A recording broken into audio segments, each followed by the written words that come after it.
It started with a suitcase. Not a scream, not a tear, not even a slammed door, just a plain black Samsonite with a scuffed zipper, sitting slightly too smug in the corner of our walk-in closet. My wife had left it half unzipped, which, in hindsight, was either arrogance or apathy. I couldn't tell which one hurt more. See, Ashley had just left for a team retreat, her fifth one this quarter, and I was standing there in my socks, staring at that suitcase like it owed me answers. Now, I wasn't snooping. Not at first. I was looking for my old college sweatshirt that she always stole. The navy one with the faded logo and the hole in the armpit that she claimed smelled like comfort. Irony, right? Instead, I found an envelope. It was tucked beneath a neatly folded blouse that I swear still had the price tag hanging. The paper was thick. Fancy. The kind of envelope you'd expect to hold a wedding invite or a court summons. Turns out, it held neither, but it might as well have been both. It wasn't sealed. Just resting there, casually, like it wanted to be found. Inside, a letter. Handwritten. I'll admit it, my hand shook when I pulled it out. My gut knew something before my brain caught up. The handwriting wasn't hers. No curvy loops. No perfume smudges. It was blocky. Masculine. Like the kind of writing you'd find from someone who chews on pins and doesn't use coasters. The first line? Counting down the days until you're finally mine. That line hit like a slow-motion car crash. Not an explosion, just a metal-twisting, bone-grinding kind of revelation that your life has been drifting toward impact, and you just hadn't bothered to look up from your phone. But that wasn't a betrayal. Not yet. The letter went on. Pages, plural. Jokes about our song, coded names for hotel rooms, a smug little scribble. Remember the pool in Scottsdale? You left your necklace in room 418 winking face. Scottsdale. She told me she was visiting her sister in Denver that weekend. I sat down on the edge of our bed and stared at that suitcase like it had just punched me. And maybe it had. Because in that moment, everything shifted. Not shattered. No, that came later. This was the shift. The foreshadowing. The prologue to the storm. And I did what any reasonable man would do. I put the letter back exactly as I found it. Then I zipped up the suitcase, turned off the closet light, and made dinner. Because if there's one thing I've learned in life, it's this. Revenge is best served cold. But first, you've got to let it marinate. The steak was medium rare, just the way she liked it. Garlic butter on the side, roasted asparagus lined up like green soldiers on a white plate. I even opened a bottle of Cabernet we were supposedly saving for something special. Well, I figured this qualified. Ashley came through the door like a Pinterest ad, flawless hair, forced smile, and a suitcase that had no idea its secrets had been cracked open. She kissed my cheek like she hadn't just received a love letter that practically had lip prints on it. How was Denver? I asked, handing her a glass. She smiled over the rim. Quiet. Lacey sends her love. Sure she does. Probably from room 418 in Scottsdale. I sat across from her, fork in hand, watching every bite she took like I was the judge at some betrayal cooking show. She talked about airport delays, the new lotion she bought, a woman in front of her in line who had no concept of personal space. Also mundane. So utterly normal. Which made it worse. It was the ease of her lies. Like watching a magician pull rabbits from hats, except I'd already seen the hidden compartment. I wasn't even mad. Not yet. Not fully. More like taking inventory. She asked me about work. I told her about a fake meeting I hadn't had. She nodded, fake interested.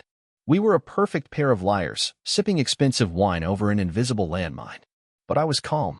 Scary calm. Because part of me wasn't even angry at her.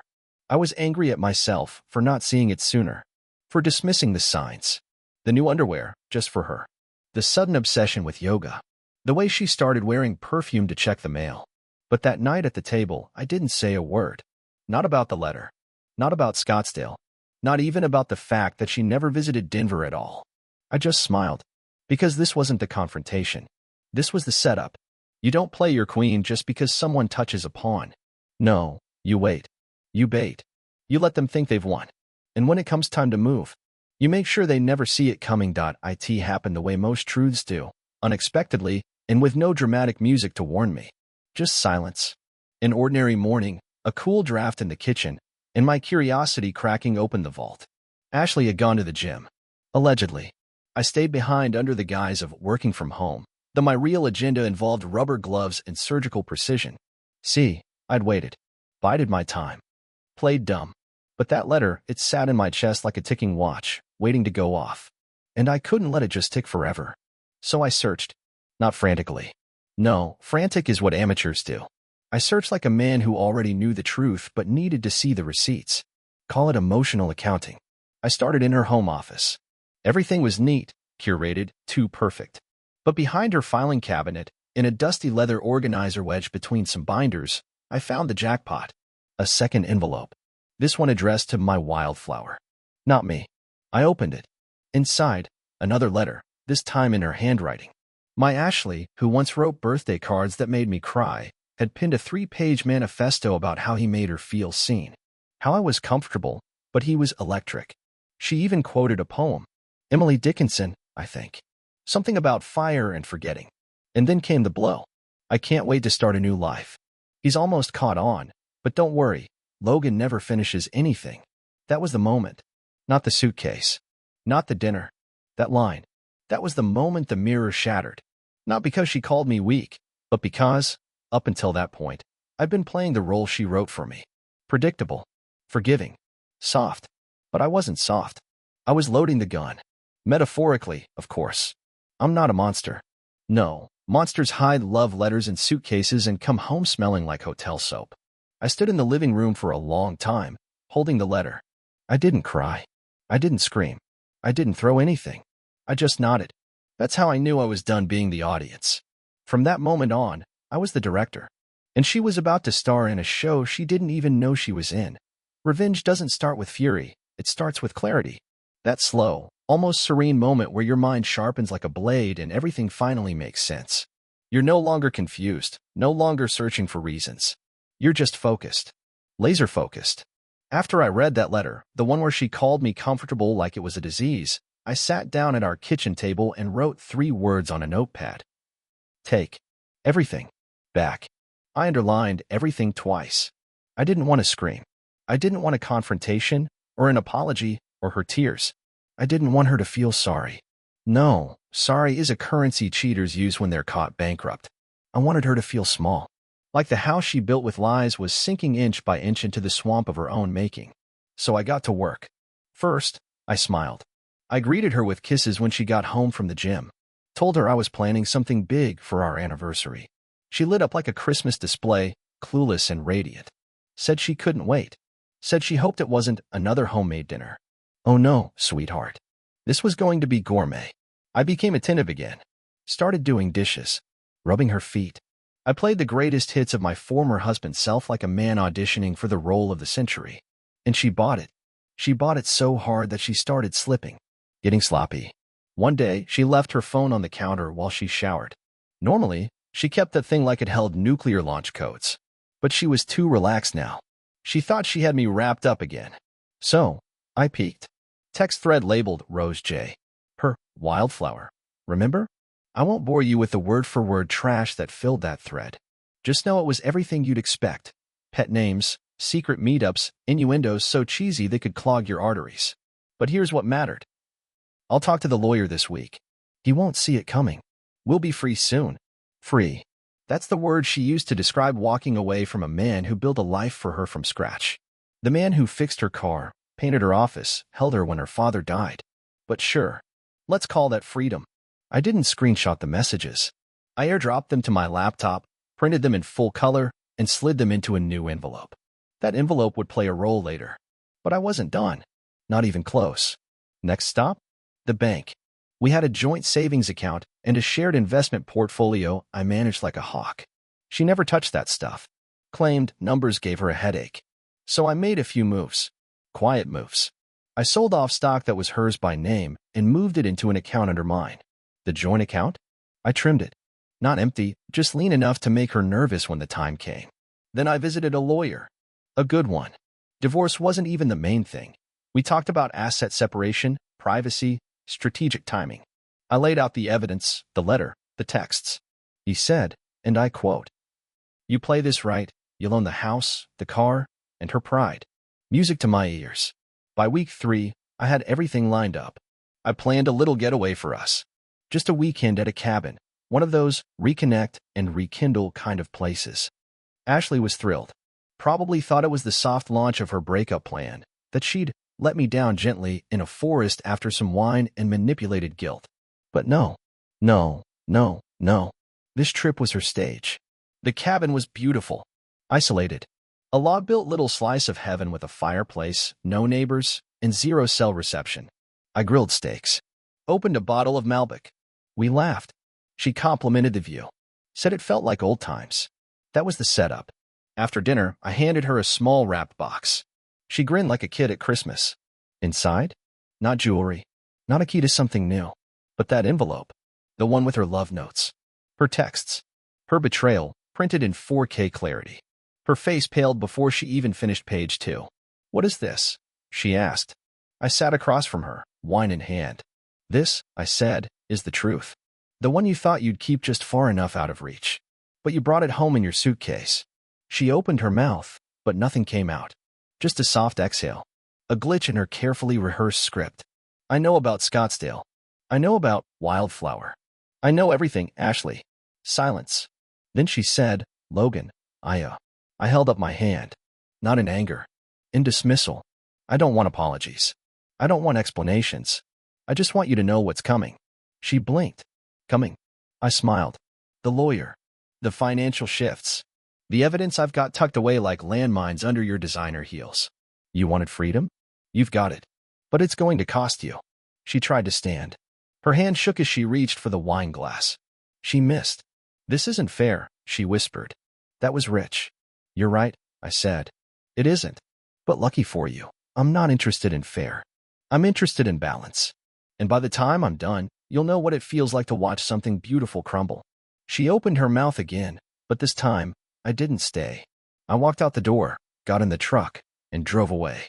Left her in that cabin with nothing but the cold and her own reflection. The show had only just begun. I didn't go home that night. I didn't even turn on my phone. I just drove. No destination, just headlights cutting through pine trees and gravel crunching under tires, like the world itself was giving me space to breathe. Ashley? She was still in the cabin, probably pacing, trying to figure out how I'd flipped the script she thought she was writing. The woman once so confident in her betrayal now left marinating in her own silence. Good. Let her taste it. Because while she thought I was playing checkers, I'd been building a chessboard. One slow, calculated move at a time.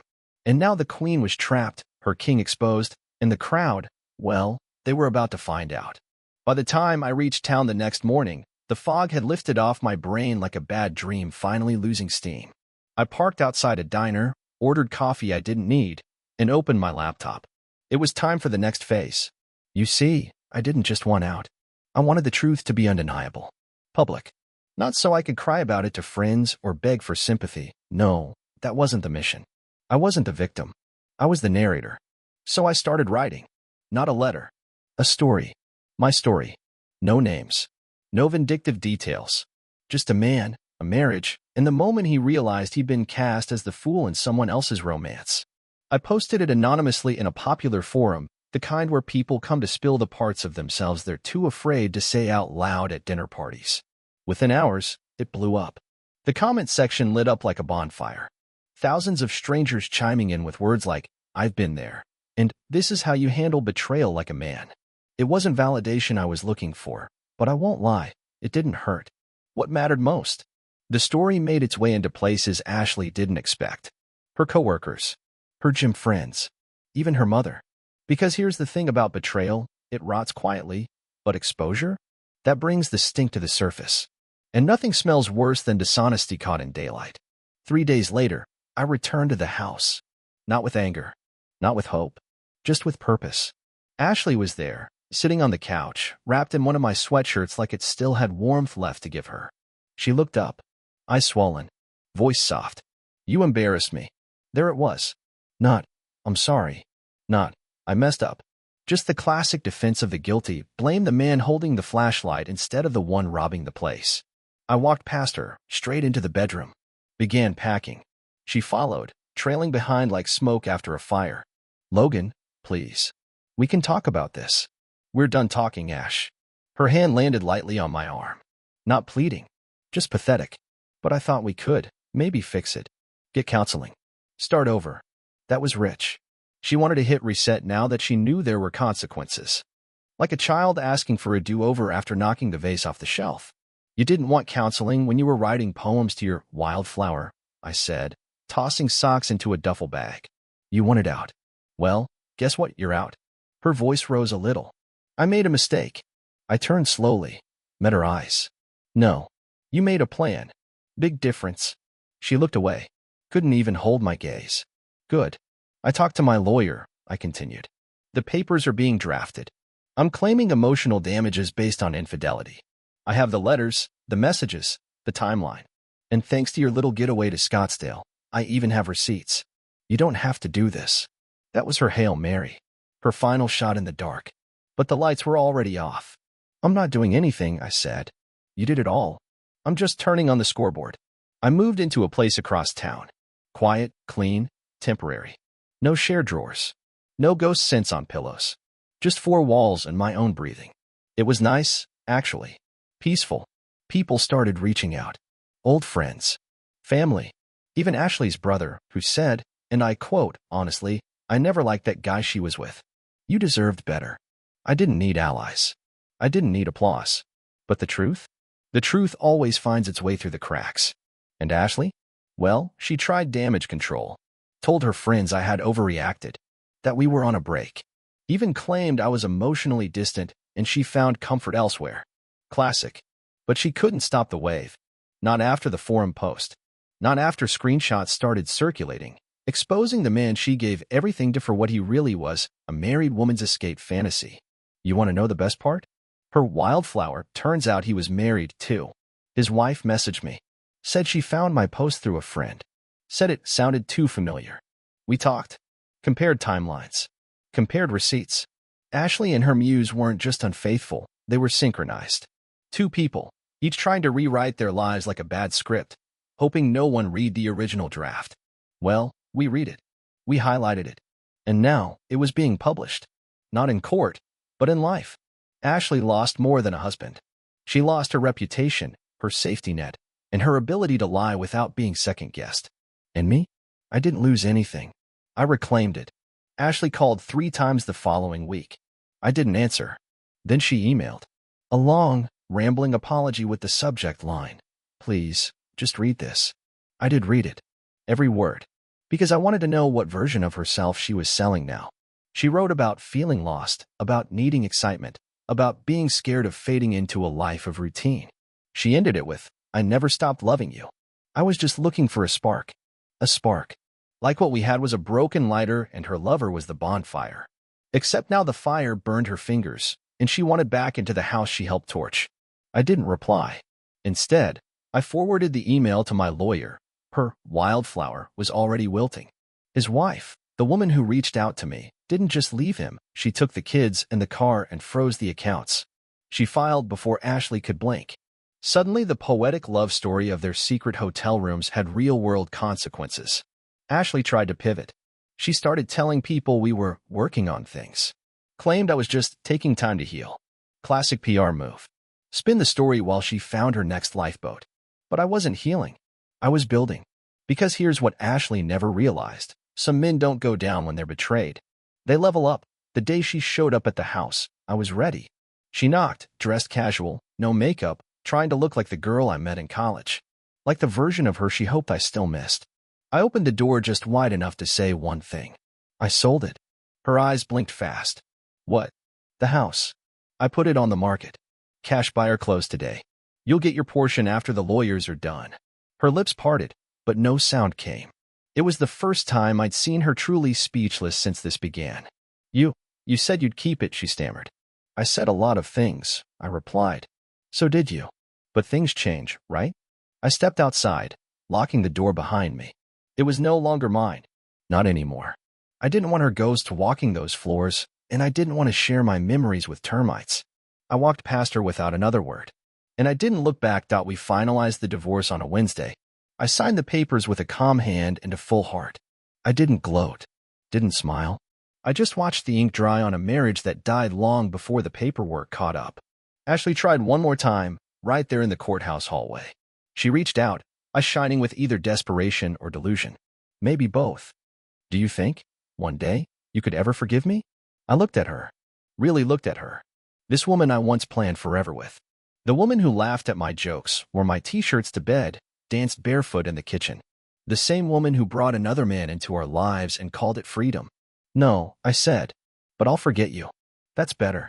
And I walked away. You want to know what the revenge was? It wasn't the house sale, or the legal win. It wasn't the social fallout or the forum post that went viral. No, the revenge was becoming the man she never believed I could be after she left. I got a promotion. I started training again, weights, running, hiking. I reconnected with old friends. I took a trip to Spain by myself and stood on a quiet balcony at sunrise, sipping black coffee with nothing but peace in my chest. I smiled more. I slept better. Ashley saw a man who'd become predictable, but I became powerful. And her punishment? She'll never touch that life again. She'll scroll through pictures of it, hear about it through mutual friends, maybe even drive past the house she used to own a piece of, but she'll never be in it. That's what real revenge looks like. No drama, no spectacle, just silence, and the sound of a door closing that never opens again.